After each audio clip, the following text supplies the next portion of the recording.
ብሩክ ኒውስ ምን አለ? ማስታወቂያውን የሰራሁት ንግድ ፍቃድ አይቼና ህጋዊነታቸውን አረጋግጬ ነው አለ።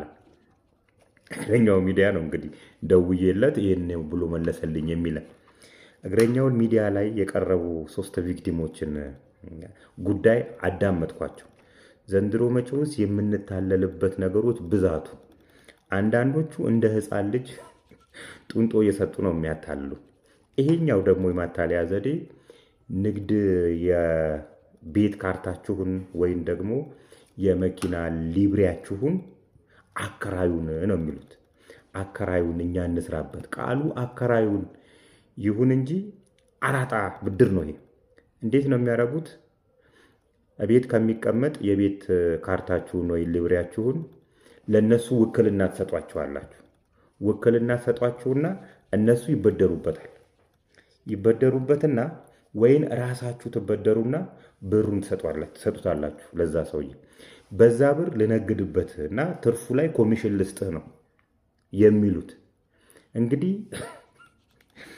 በምን አይነት ድንዝዝና ካልሆነ በስተቀር የቤት ካርታህን ለሰው ውክልና ሰጥተህ ያ የተወከለው ሰውዬ ደግሞ ተበድሮበት ከዛም በኋላ ይሄ ሰውዬ ቢጠፋ ቆይ እንዴት ነው የሚሆነው? አንተ ነው ውክልና የሰጠኸው። የተበደረው የአንተን ካርታ ይዞ ነው። ምን አይነት መጃጃል ነው? እንደዚህ ነው ያጃጃሏቸው። ከፍተኛ ብር መጀመሪያ ይሰጧቸዋል። ያንን ትርፍ ያዩ ሰዎች ለሌላ ሰዎች ይነግራሉ። ካርታና እንትናቸውን እያመጡ ያስይዛሉ ማለት ነው። በእንደዚህ አይነት ሁኔታ ነው። አንዷ የበላቻቸው ሴትዮች ነች። እዩዋት፣ 4 ነው 5 ፎቶ አለ። እነዚህ የአንድ ሰው ፎቶ ነው፣ ግን መልኳ ይለያያል። እድሜ ለኮስሞቲክስ። እቺ ነች እንግዲህ እጥብ ያደረገቻቸው። እና ብሩክ ይሄንን ነው ህጋዊነቱን። እንደዚህ አይነት ህጋዊ ንግድ የለም አባቴ። ንግዱ ራሱ እንደዚህ አይነት ንግድ የለም። ካርታህንና የሊብሬህን አከራየን እና ኮሚሽን እንስጥህ የሚል ንግድ የለም።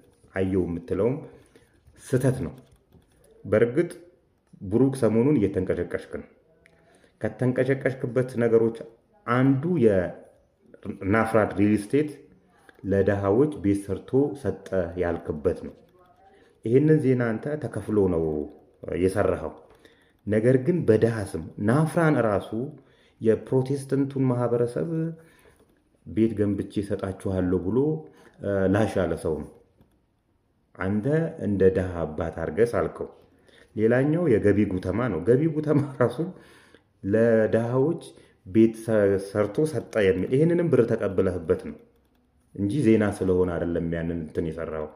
ገቢ ጉተማ ማለት ራሱ ግለሰብን በወታደሮች አሳፍኖ እንዲጠፋ ያደረገ አርተፊሻል ፓስተር ነው። እነዚህ 2 የሌባ እንትኖችንም አንተው ሰርተሃቸዋልና ከዚህ ሰፈር ለመባረር ቃቶሃልና ጥንቃቄ ብታረግ የተሻለ ነው። እንትኑን ማየት ከፈለጋችሁ እግረኛ ሚዲያ ላይ ገብታችሁ ጉዳዩን በደንቡ ብታዩ ጥሩ ነው። እየመጡ ከሚያጭበረብሩን ሰዎችም ብንጠነቀቅ